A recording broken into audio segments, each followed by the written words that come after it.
Hello all welcome to the masters education YouTube channel. నేను మీ సత్య. So ఈ వీడియోలో మనం వచ్చేసి మహాత్మా గాంధీ యూనివర్సిటీకి సంబంధించి పిహెచ్డి నోటిఫికేషన్ గురించి డీటెయిల్గా అయితే తెలుసుకుందాం.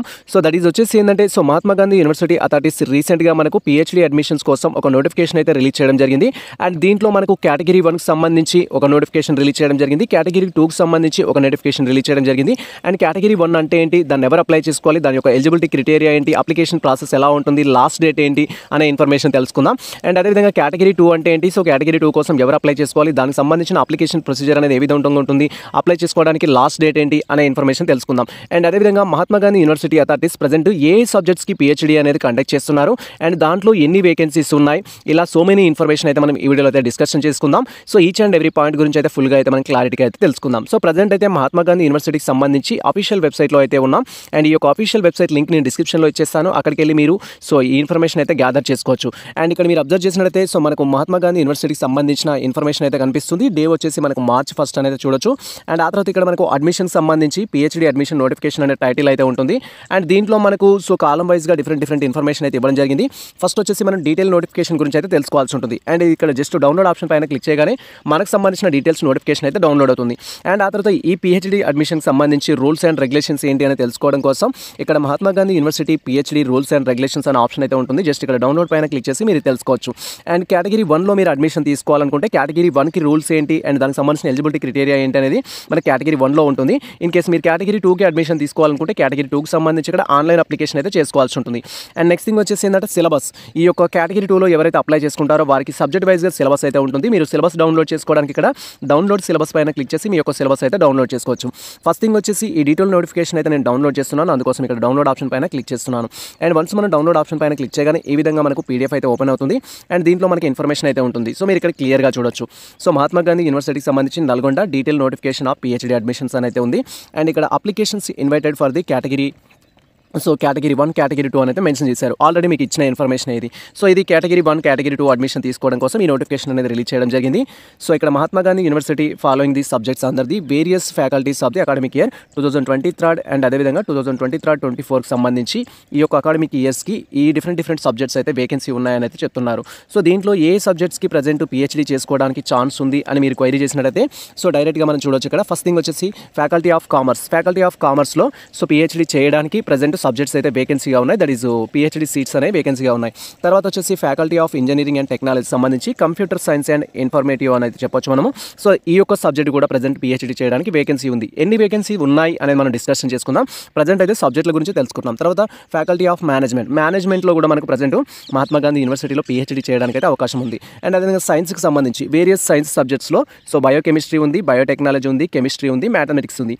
సో ఇక్కడ మనం చెప్పుకున్న సబ్జెక్ట్స్ అన్ని సో కామర్స్ కావచ్చు, కంప్యూటర్ సైన్స్ కావచ్చు, అండ్ బిజినెస్ మేనేజ్మెంట్ కావచ్చు, సో బయోకెమిస్ట్రీ కావచ్చు, బయోటెక్నాలజీ కావచ్చు, కెమిస్ట్రీ కావచ్చు, మ్యాథమెటిక్స్ కావచ్చు, ఈ సబ్జెక్ట్లో ప్రజెంట్ అయితే మనకు పిహెచ్డి వేకెన్సీస్ అయితే ఉన్నాయి. అండ్ వీటికి సంబంధించి ఎలిజిబిలిటీ ఏంటి అండ్ ఈక్వాలెంట్ సబ్జెక్ట్స్ ఏంటి అని మీరు తెలుసుకున్నట్లయితే సో ఇక్కడ వచ్చేసి ఏంటంటే బయోకెమిస్ట్రీకి సంబంధించి ఇక్కడ MSc, MPhil, PhD in chemistry, microbiology, genetic, life science, biological science and agriculture chemistry and pharma chemistry. Next వచ్చేసి ఏంటంటే biotechnology, applied nutrition, veterinary. So ఇవన్నీ మనకు దీనికి అలైడ్ సబ్జెక్ట్స్ అనేది చెప్పొచ్చు, ఈ రిలవెంట్ సబ్జెక్ట్స్. సో ఈ సబ్జెక్ట్ చేసిన క్యాండిడేట్స్ ఈ యొక్క బయోకెమిస్ట్రీ అప్లై చేసుకోవడానికి ఎలిజిబుల్ అవుతారు. బయోటెక్నాలజీ సంబంధించి so MSc, MPhil, MTech and ఇలా ప్రోగ్రామ్స్ బాటనీ రిలవెంట్ కావచ్చు, జువాలజీ రిలవెంట్ కావచ్చు, జెనెటిక్ కావచ్చు, మైక్రోబయాలజీ కావచ్చు, బయోసైన్స్ కావచ్చు, లైఫ్ సైన్స్ కావచ్చు. అండ్ వీటితో పాటు కొన్ని మనకు సబ్జెక్ట్స్ అయితే మెన్షన్ చేయడం జరిగింది. ఈ సబ్జెక్ట్స్ చేసిన వారు మీరు ఆ యొక్క బయోటెక్నాలజీ అప్లై చేసుకోవడానికి ఎలిజిబుల్ అవుతారు. సో దట్ ఈస్ బయోటెక్నాలజీ చేయడానికి ఎలిజిబుల్ అవుతారు. అండ్ బిజినెస్ మేనేజ్మెంట్ అనేది సో బిజినెస్ మేనేజ్మెంట్ చేయాలి అనుకునే వారికి సో పీజీ ఇన్ కామర్స్, మీరు మీ యొక్క పీజీ అనేది కామర్స్లో కంప్లీట్ చేసుకున్నట్టయితే మీరు ఈ యొక్క బిజినెస్ మేనేజ్మెంట్కి అప్లై చేసుకోవచ్చు. నెక్స్ట్ థింగ్ వచ్చేసి ఏంటంటే ఇక్కడ సో మనకు ఎకనామిక్స్ అనేది ఇచ్చారు. సో ఎకనామిక్స్ ఇది యాక్చువల్గా అయితే సో బిజినెస్ మేనేజ్మెంట్ అనేది సో మనకి ఇక్కడ కామర్స్ అని మెన్షన్ చేశారు, ఎకనామిక్స్ అని మెన్షన్ చేశారు, సైకాలజీ అండ్ స్టాటిస్టిక్స్ అని అయితే మెన్షన్ చేశారు. అంటే మీరు పీజీ అనేది ఈ సబ్జెక్ట్లో చేసినట్టయితే ఈ యొక్క బిజినెస్ మేనేజ్మెంట్ చేయడానికి అయితే ఎలిజిబుల్ అవుతారు. Next thing chemistry. సో కెమిస్ట్రీకి సంబంధించి మనకి పిహెచ్డి వేకెన్సీస్ ఉన్నాయి. ఒకవేళ మీరు ఇందులో పిహెచ్డి అడ్మిషన్ తీసుకోవాలనుకుంటే కెమిస్ట్రీ ఎంఎస్సీలో మీరు ఏదో ఒక సబ్జెక్ట్ ఈ రిలవెంట్ సబ్జెక్ట్ చేసినట్టయితే మీరు ఎలిజిబుల్ అవుతారు. దట్ ఈస్ సో బయోకెమిస్ట్రీ కావచ్చు, ఎంటెక్ కావచ్చు, అండ్ కెమికల్ కావచ్చు, టెక్నాలజీ కావచ్చు, ఎంఎస్సీ సో ఫారెన్సిక్ సైన్స్ కావచ్చు, కావచ్చు, ఫార్మసీ కావచ్చు, మీరు ఈ యొక్క సబ్జెక్ట్ అప్లై చేసుకోవచ్చు. అండ్ కామర్స్ సంబంధించి పిహెచ్డి చేయాలనుకునేవారు పీజీ ఇన్ బిజినెస్ మేనేజ్మెంట్ చేసి ఉండాలి. దట్ ఈస్ యాక్చువల్గా అయితే ఇక్కడ ఎంకామ్ అని ఉంటుంది, ఎంకామ్ ఈక్వాలెంట్ అని అయితే ఉండాలి. అండ్ నెక్స్ట్ థింగ్ వచ్చేసి కంప్యూటర్ సైన్స్ సంబంధించి, సో కంప్యూటర్ సైన్స్ అండ్ ఫార్మాటిక్స్ సంబంధించి ఎంసీఏ కావచ్చు, ఎంటెక్ కావచ్చు, కంప్యూటర్ సైన్స్ సంబంధించి డిఫరెంట్ కోర్సెస్ చేసిన వారు ఎలిజిబుల్ అవుతారు. మ్యాథమెటిక్స్ ఎంఎస్సీలకు సంబంధించి అప్లైడ్ మ్యాథ్స్ కావచ్చు అండ్ మ్యాథమెటిక్స్ కావచ్చు అండ్ అదేవిధంగా స్టాటిస్టిక్స్ కావచ్చు, కంప్యూటర్ సైన్స్ కావచ్చు, ఇలాంటి చేసిన వారు ఎంఎస్సీ విత్ మ్యాథ్స్ విత్ ఇవి చేసిన వారు ఎలిజిబుల్ అవుతారు ఈ యొక్క పిహెచ్డి చేసుకోవడానికి. సో ఇది బేసిక్ రూల్స్ అయితే దానికి సంబంధించి. మరి సబ్జెక్ట్ వైజ్గా ఎన్ని వేకెన్సీస్ ఉన్నాయి అని మీరు అడిగినట్లయితే ఇక్కడ సో సబ్జెక్ట్ వైజ్గా మనకు టోటల్గా వచ్చేసి ఏంటంటే ఫ్యాకల్టీ ఆఫ్ కామర్స్లో వచ్చేసి 11 పిహెచ్డి వేకెన్సీస్ అయితే అందుబాటులో ఉన్నాయి. And next thing faculty of ఇంజనీరింగ్లో వచ్చేసి ఏంటంటే 5 అనేది వేకెన్సీగా ఉన్నాయి. సో ఫ్యాకల్టీ ఆఫ్ మేనేజ్మెంట్లో వచ్చేసి 33 అయితే వేకెన్సీగా ఉన్నాయి. అండ్ ఇక్కడ ఫ్యాకల్టీ ఆఫ్ సైన్స్కి వచ్చేసి బయోకెమిస్ట్రీ కావచ్చు, సో బయోకెమిస్ట్రీలో 5 అందుబాటులో ఉన్నాయి, బయోటెక్నాలజీలో 4 ఉన్నాయి, కెమిస్ట్రీలో వచ్చేసి 15 ఉన్నాయి, మ్యాథమెటిక్స్లో వచ్చేసి 5 ఉన్నాయి. ఇవి టోటల్గా ప్రజెంట్ మనకున్న వేకెన్సీస్ అయితే ఇవి సబ్జెక్ట్ వైజ్గా వేకెన్సీస్ అయితే ఉన్నాయి.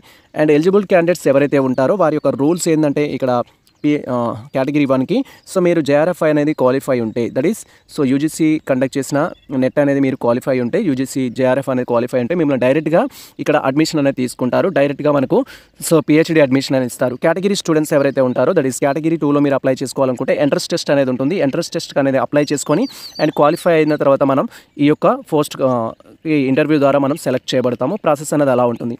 And vacancies are existent maximum వచ్చేసి 50% అనేది చెప్తున్నారు ఇక్కడ కేటగిరీ 1కి. మనకు అక్కడ అందుబాటులో ఉన్న ఏవైతే ఉంటాయో సో మనకి ఇప్పుడు ఫర్ ఎగ్జాంపుల్ అక్కడ కామర్స్ తీసుకున్నట్టయితే ఒక 11 ఉన్నాయనుకోండి, దాంట్లో మనకు 50% ఏదైతే ఉన్నాయో కేటగిరీ 1కి ఇస్తారు. రిమైనింగ్ ఏవైతే ఉంటాయో అవి కేటగిరీ 2కి అయితే ఇవ్వడం జరుగుతుంది. అంటే అక్కడ ఫర్ ఎగ్జాంపుల్ 32 ఉన్నాయనుకోండి, సో 32 ఉంటే 16 వచ్చేసి ఏమో కేటగిరీ 1కి ఇవ్వడం జరుగుతుంది అండ్ నెక్స్ట్ 16 వచ్చేసి ఏమో కేటగిరీ 2కి అయితే ఇవ్వడం జరుగుతుంది. అలా టోటల్గా కేటగిరీ 1లో ఎవరు ఎలిజిబుల్ అని చెప్పాను. సో ఇక్కడున్న 11 కామర్స్లో కేటగిరీ 1కి వచ్చేసి సో జేఆర్ఎఫ్ క్వాలిఫైడ్ అయిన క్యాండిడేట్స్ ఎవరైతే ఉంటారో మీరు డైరెక్ట్గా అడ్మిషన్ అనేది తీసుకోవచ్చు. మీకు ఎటువంటి ఎంట్రన్స్ టెస్ట్ అనేది ఉండదు. అండ్ కేటగిరీ 2 ఏంటంటే సో ఇక్కడ 11 ఉన్నాయి కాబట్టి సో 5 వచ్చేసి మనకు జేఆర్ఎఫ్కి ఇవ్వచ్చు, 6 వచ్చేసి ఏంటంటే మనకి ఇక్కడ కేటగిరీ 2కి ఇవ్వచ్చు. ఫర్ ఎగ్జాంపుల్ అనుకున్నట్టయితే మనకు కేటగిరీ 2కి ఇవ్వచ్చు. కేటగిరీ 2కి క్వాలిఫైడ్ కావాలంటే మీరు ఎంట్రన్స్ టెస్ట్ రాయాలి, ఎంట్రన్స్ టెస్ట్లో క్వాలిఫైడ్ అవ్వాలి. అండ్ అదేవిధంగా ఇన్ కేసు మీకు నెట్ కానీ సెట్ కానీ ఉన్నట్టయితే దానికి క్రెడిట్స్ ఇవ్వడం జరుగుతుంది. నెక్స్ట్ వచ్చేసి మీకు పీజీలో ఎక్కువ పర్సెంటేజ్ ఉన్నట్టయితే దానికి క్రెడిట్స్ ఇస్తారు. వారు ఇంటర్వ్యూ కండక్ట్ చేస్తారు, ఇంటర్వ్యూలో మంచి మార్క్స్ వచ్చినట్టయితే దానికి క్రెడిట్స్ ఇస్తారు. ఈ ప్రాసెస్ ప్రకారం కేటగిరీ 2 క్యాండిడేట్స్ అయితే తీసుకోవడం జరుగుతుంది. సో టోటల్గా అయితే మనకు ఇచ్చిన ఇన్ఫర్మేషన్ అయితే అది. అండ్ ఆ తర్వాత కేటగిరీ 2లో కనుక మీరు అప్లై చేసుకోవాలనుకుంటే సో ఇక్కడ category The registration fee for category 1 candidates 2000 to be paid through the challan and category 2 students వచ్చేసి 2500 ఇక్కడ ఇన్ఫర్మేషన్ ఇచ్చారు. సో మీరు కనుక ఈ యొక్క కేటగిరీ 1 కానీ కేటగిరీ 2 కానీ అప్లై చేసుకోవాలనుకుంటే సో మనకి ఇక్కడ రిజిస్ట్రేషన్ ఫర్ కేటగిరీ 1 వచ్చేసి 2000 రూపీస్ అని ఇచ్చారు. అంటే మీరు ఈ యొక్క పిహెచ్డి ఎంట్రన్స్ టెస్ట్కి అప్లై చేసుకోవాలనుకున్నా సో లేదా దానికి సంబంధించి ఫర్దర్ స్టెప్స్ తీసుకోవాలనుకున్నా కేటగిరీ 1 స్టూడెంట్స్ ఎవరైతే ఉన్నారో కేటగిరీ 1కి పిహెచ్డి ఎంట్రన్స్ టెస్ట్ ఉండదు. సో మీరు కేటగిరీ 1లో అప్లై చేసుకుంటే జేఆర్ఎఫ్ క్వాలిఫైడ్ ఉండాలి. దానికోసం మీరు అప్లై చేసుకోవడానికి 2000 అనేది చలాన్ అయితే పే చేయాల్సి ఉంటుంది. చలాన్ అనేది పే చేయాల్సి ఉంటుంది. చలాన్ పే చేసి మీరు ఆ రిలవెంట్ బ్రాంచ్లో అయితే సబ్మిట్ చేయాల్సి ఉంటుంది. కేటగిరీ 2 క్యాండిడేట్స్ వచ్చేసి ఏంటంటే ఆన్లైన్లో రిజిస్టర్ చేసుకోవాల్సి ఉంటుంది. రిజిస్టర్ చేసుకోవడానికి మీరు జనరల్ కానీ సో ఓసీ స్టూడెంట్స్ కానీ బీసీ స్టూడెంట్స్ కానీ అయినట్లయితే 2500 రూపీస్ అయితే ఆన్లైన్ అప్లికేషన్ ఫీ అయితే పే చేయాల్సి ఉంటుంది. దట్ ఈస్ జనరల్ కానీ ఓసీ కానీ నెక్స్ట్ వచ్చేసి బీసీ స్టూడెంట్స్ కానీ అయినట్లయితే 2500 రూపీస్ అనేది త్రూ ది ఆన్లైన్ ద్వారా పే చేయాలి. ఇన్కేస్ మీరు SC ST physically disable persons అయినట్లయితే 1800 రూపీస్ అనేది పే చేసి మీరు కేటగిరీ 2కి అయితే అప్లై చేసుకోవచ్చు. కేటగిరీ 2కి అప్లై చేసుకోవాలనుకుంటే జస్ట్ మీకు పీజీ ఉంటే సరిపోతుంది. కేటగిరీ 1కు అప్లై చేయాలి అంటే సో మీరు వచ్చేసి ఏంటంటే జేఆర్ఎఫ్ క్వాలిఫైడ్ అయ్యి ఉండాలి. ఇది బేసిక్ థింగ్స్ అయితే ఆ రిలవెంట్ సబ్జెక్ట్ అయ్యి ఉండి మీరు కేటగిరీ 1కి అప్లై చేసుకుంటే జేఆర్ఎఫ్ ఉండాలి. ఆ రిలవెంట్ సబ్జెక్ట్ అయ్యి ఉండి మీరు సో కేటగిరీ 2కి అప్లై చేసుకోవాలనుకుంటే జస్ట్ మీకు ఆ సబ్జెక్ట్లో పీజీ ఉంటే సరిపోతుంది. అండ్ ఇక్కడ అప్లై చేసుకోవడానికి లాస్ట్ డేట్ ఏంటి అని మీరు క్వైరీ చేసినట్టయితే so last date for the submitting online application both category 1 కావచ్చు కేటగిరీ 2 కావచ్చు మనకు 13th మార్చ్ అనేది లాస్ట్ డేట్. ఈ నోటిఫికేషన్లో అయితే మనకు ఈ ఇన్ఫర్మేషన్ చేశారు. సో ఏ సబ్జెక్ట్స్లో వేకెన్సీ ఉన్నాయి, ఎన్ని వేకెన్సీ ఉన్నాయి, ఎవరు దేనికి ఎలిజిబుల్, ఈ ఇన్ఫర్మేషన్ మనం డీటెయిల్గా తెలుసుకున్నాం. అది ఉన్న వేకెన్సీస్లో కేటగిరీ 1కి ఎన్ని వస్తాయి, కేటగిరీ 2కి ఎన్ని వస్తాయి అండ్ అప్లికేషన్ ఫీ ఎంత, లాస్ట్ డేట్ ఎంత అనేది మనం డీటెయిల్గా అయితే తెలుసుకుందాం. నెక్స్ట్ వెళ్ళేసి సిలబస్కి సంబంధించి ఇన్ఫర్మేషన్ గురించి అయితే తెలుసుకుందాం. అండ్ మీరు సిలబస్ డౌన్లోడ్ చేసుకోవాలనుకున్నట్లయితే సో ఇక్కడ మనకు సిలబస్ సంబంధించి ఇన్ఫర్మేషన్ అయితే ఉంటుంది. సిలబస్ పైన క్లిక్ చేసి మీరు సిలబస్ డౌన్లోడ్ చేసుకోవచ్చు. జస్ట్ ఇక్కడ డౌన్లోడ్ సిలబస్ ఆప్షన్ పైన క్లిక్ చేయగానే నెక్స్ట్ ట్యాబ్లో మనకు ప్రజెంట్ ఎన్ని సబ్జెక్ట్స్ అయితే ఉన్నాయో ఆ సబ్జెక్ట్ సంబంధించిన సిలబస్ అయితే ఉంటుంది. సో ఇక్కడ బిజినెస్ మేనేజ్మెంట్ సంబంధించిన సిలబస్ మీరు డౌన్లోడ్ చేసుకోవాలనుకుంటే బిజినెస్ మేనేజ్మెంట్ పైన క్లిక్ చేయాలి. కెమిస్ట్రీ సిలబస్ డౌన్లోడ్ చేసుకోవాలనుకుంటే కెమిస్ట్రీకి సంబంధించి క్లిక్ చేయాలి. ఇన్ కేస్ కామర్స్ డౌన్లోడ్ చేసుకోవాలనుకుంటే కామర్స్ సంబంధించిన ఆప్షన్ పైన క్లిక్ చేయాలి. ఇక్కడ పార్ట్ ఏ వచ్చేసి కామన్, మీరు ఏ సబ్జెక్ట్కి అప్లై చేసుకున్నా కూడా మనకు part A part B 2 subjects అయితే ఉంటాయి. సో పార్ట్ ఏ కూడా డౌన్లోడ్ చేసుకోవాలి ప్రతి ఒక్కరు. మీ సబ్జెక్ట్తో పాటు పార్ట్ ఏ కూడా డౌన్లోడ్ చేసుకోవాల్సి ఉంటుంది. ఫర్ ఎగ్జాంపుల్ నాది కామర్స్ కాబట్టి నేను కామర్స్ డౌన్లోడ్ చేసుకోవాలనుకుంటే జస్ట్ ఇట్లా కామర్స్ పైన క్లిక్ చేస్తే కామర్స్ యొక్క సిలబస్ అయితే వస్తుంది. సో కామర్స్ సిలబస్ మనం చూసినట్లయితే ఇక్కడ Mahatma Gandhi university PhD entrance test 2024 అని చెప్పేసి పార్ట్ బి సిలబస్ కామర్స్ అని అయితే ఉంటుంది. మీ సబ్జెక్ట్ ఏదైతే ఉంటుందో అది పార్ట్ బిలోకి రావడం జరుగుతుంది. పార్ట్ బిలో మనకు సంబంధించి ఇక్కడ యూనిట్ 1 నుంచి అకౌంటింగ్, కాస్ట్ మేనేజ్మెంట్కి సంబంధించి, ఫినాన్షియల్ మేనేజ్మెంట్కి సంబంధించి ఇచ్చారు. సో అకౌంటింగ్ యొక్క concepts, cost concepts and management accounting concepts దాంట్లో ఇవ్వడం జరిగింది. ఫినాన్షియల్ మేనేజ్మెంట్ అనేది ఇవ్వడం జరిగింది. సో మేనేజరియల్ ఎకనామిక్స్ అండ్ అదేవిధంగా బిజినెస్ ఎన్విరాన్మెంట్కి సంబంధించి ఇన్ఫర్మేషన్ ఇవ్వడం జరిగింది. అండ్ ఆ తర్వాత marketing management, organisation behaviour, human resource సంబంధించి ఇన్ఫర్మేషన్, ఇలా టోటల్గా మనకి ఏంటి అంటే సో మన యొక్క రిలవెంట్ సబ్జెక్ట్ యొక్క ఇన్ఫర్మేషన్ అయితే ఇవ్వడం జరిగింది. ఇది ఎవరైతే పార్ట్ 2కి అప్లై చేసుకుంటున్న స్టూడెంట్స్ ఉన్నారో, ఆస్పిరెంట్స్ ఉన్నారో, మీకు ఇది సిలబస్ అంటే మీరు కనుక PhD ఎంట్రన్స్ టెస్ట్ రాయాలి అనుకుంటే ఈ సిలబస్ అయితే మీకు యూజ్ అవుతుంది. అండ్ పార్ట్ 1 కూడా మనం డౌన్లోడ్ చేసుకోవాలి కాబట్టి దట్ ఈస్ పేపర్ ఏ అనేది, పేపర్ ఏకి సంబంధించిన సిలబస్ డౌన్లోడ్ చేసుకోవడానికి కూడా మనకి ఇక్కడ ఆఫీషియల్ వెబ్సైట్లో ఉన్న లింక్ ఇచ్చారు. సో ఈ యొక్క each and every subject links అనేది నేను టెలిగ్రామ్లో పోస్ట్ చేస్తాను, మీరు అక్కడికి వెళ్ళి డౌన్లోడ్ చేసుకోవచ్చు. అండ్ ఇక్కడ మనకి పార్ట్ ఏలో వచ్చేసిందంటే ఫస్ట్ టీచింగ్ యాప్టిట్యూడ్ అయితే ఇవ్వడం జరిగింది యూనిట్ 1లో వచ్చేసి, అండ్ యూనిట్ 2లో వచ్చేసి రీసెర్చ్ యాప్టిట్యూడ్ ఇవ్వడం జరిగింది, రీసెర్చ్ యాప్టిట్యూడ్కి సంబంధించి. అండ్ ఆ తర్వాత కాంప్రహెన్సివ్ కమ్యూనికేషన్కి సంబంధించి ఇంగ్లీష్ మీద మనకున్న నాలెడ్జ్ని టెస్ట్ చేయడం కోసం ఇవ్వడం జరిగింది. మ్యాథమెటికల్ అండ్ రీజనింగ్ సంబంధించి ఇచ్చారు, డేటా ఇంటర్ప్రిటేషన్ అనేది ఇచ్చారు. టోటల్గా 5 యూనిట్స్ అయితే ఇవ్వడం జరిగింది. సో ఇది మనకు సిలబస్లో ఉన్న ఇన్ఫర్మేషన్ అయితే. సో ఆ తర్వాత పార్ట్ 1 వాళ్ళు అయినట్లయితేనేమో మీరు డైరెక్ట్గా చలాన్ అనేది పే చేసి యూనివర్సిటీలో అప్లికేషన్ అనేది సబ్మిట్ చేయాల్సి ఉంటుంది. పార్ట్ 2 అయిన వాళ్ళు అయినట్లయితేనేమో సో మీరు వచ్చేసి ఏంటంటే ఆన్లైన్ ద్వారా అప్లికేషన్ అనేది చేసుకోవాల్సి ఉంటుంది. సో ఇన్ కేస్ మీరు ఆన్లైన్ ద్వారా అప్లై చేసుకోవాలనుకుంటే నేను ఇచ్చిన అఫీషియల్ వెబ్సైట్ లింక్ అనేది డిస్క్రిప్షన్లో ఉంటుంది. దాన్ని ఓపెన్ చేసినట్టయితే మనకి ఈ విధంగా కేటగిరీ 2 అడ్మిషన్స్ ఆన్లైన్ అప్లై అనే ఆప్షన్ అయితే ఉంటుంది. సో ఈ ఆప్షన్ పైన క్లిక్ చేసి మీరు అప్లికేషన్ అయితే చేసుకోవాల్సి ఉంటుంది. సో ఇక్కడ మనకి సంబంధించి PhD ఎంట్రన్స్ సంబంధించిన రూల్స్ అనేవి అందుబాటులో ఉన్నాయి. దీంట్లో అయితే మీరు ఇక్కడ ఇప్పటివరకు నోటిఫికేషన్ గురించి డీటెయిల్గా తెలుసుకోకపోతే నోటిఫికేషన్ డౌన్లోడ్ చేసుకోవచ్చు, రూల్స్ తెలుసుకోవచ్చు, కేటగిరీ అడ్మిషన్ గురించి తెలుసుకోవచ్చు, list of subjects, apply online, ఏమైనా డౌట్స్ ఉంటే కాంటాక్ట్ కావడానికి కూడా మనకి ఇక్కడ ఆప్షన్స్ అయితే ఉన్నాయి. సో ఇక్కడ మనం క్లియర్గా అబ్జర్వ్ చేసినట్లయితే Mahatma Gandhi university PhD eligibility test 2024 అనేది ఇవ్వడం జరిగింది. సో ఇక్కడ మనం రిజిస్టర్ చేసుకున్నట్లయితే ఒక ప్రాసెస్ ఉంటుంది, రిజిస్టర్ చేసుకోకపోతే ఒక ప్రాసెస్ ఉంటుంది. సో రిజిస్టర్ చేసుకోవడానికి ఇక్కడ న్యూ రిజిస్ట్రేషన్ ఆప్షన్ పైన క్లిక్ చేసి మనం రిజిస్ట్రేషన్ అయితే చేసుకోవాల్సి ఉంటుంది. అండ్ ఇక్కడ వచ్చేసి రిజిస్ట్రేషన్ చేసుకోవాలంటే ఫస్ట్ మనం పేమెంట్ అయితే చేయాల్సి ఉంటుంది. సో స్టెప్ 1 అనేది పేమెంట్ చేయాలి. స్టెప్ 2 వచ్చేసి అప్లై ఫర్ ఎగ్జామినేషన్ అనేది ఉంటుంది. అంటే పేమెంట్ చేసిన తర్వాత మనకు అప్లై ఫర్ ఎగ్జామినేషన్ అయితే ఉంటుంది. జస్ట్ ఇక్కడ ఫర్ ఎగ్జాంపుల్ నా యొక్క కేటగిరీ నేను చూస్ చేసుకుంటాను, నా యొక్క అప్లికేషన్ ఫీ ఎంత అనేది మీకు తెలుస్తుంది. సో ఇక్కడ వచ్చేసి ఏంటంటే సో మనం ఇట్లా క్లిక్ చేసినట్టయితే పేపర్ 1కు మాత్రమే అప్లై చేస్తున్నాం. ఇక్కడ డిఫరెంట్ సబ్జెక్ట్స్ అనేవి ఉన్నాయి మనకి. సబ్జెక్ట్స్ ఆల్రెడీ మనం చూసింది ఇక్కడ ఏ సబ్జెక్ట్స్ ఆఫర్ చేస్తున్నారు అనేది. సో మీరు కామర్స్కి అప్లై చేయొచ్చు, మేనేజ్మెంట్కి అప్లై చేయొచ్చు, ఇలా రెండు సబ్జెక్ట్స్ కూడా అప్లై చేయడానికి ఛాన్స్ ఉంటుంది. కొంతమంది MBA చేసి ఉంటారు, కొంతమంది MCOM చేసి ఉంటారు, కొంతమంది MSc మ్యాథ్స్ చేసి ఉంటారు, కొంతమంది MSc కెమిస్ట్రీ కూడా చేసి ఉంటారు. ఇలా 2 సబ్జెక్ట్ చేసిన వాళ్ళు రెండింటికి అప్లై చేయొచ్చు.